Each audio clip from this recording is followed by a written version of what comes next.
আজকের যে রেসিপিটা বানাবো সেটা একটু অন্য রকমভাবে বানাবো। মাছ তো অনেক রকমভাবেই বানানো হয়, কিন্তু আজকে যেটা বানাবো একদম দুর্দান্ত।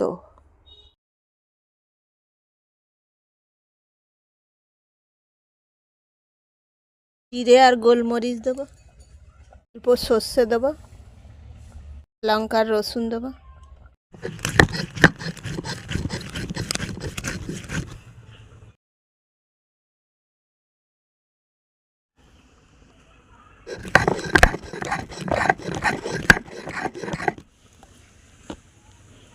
মশলাটা রেডি হয়ে গেছে, মাছটা ভেজে নেব।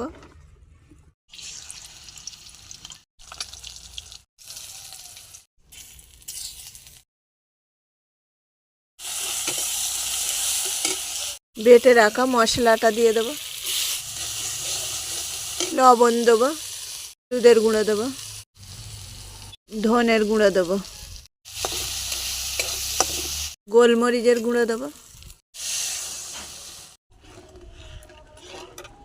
মশলাটা রেডি হয়ে গেছে, মাছগুলো দিয়ে দেবো। মাছটা রেডি হয়ে গেছে, নামিয়ে নেব।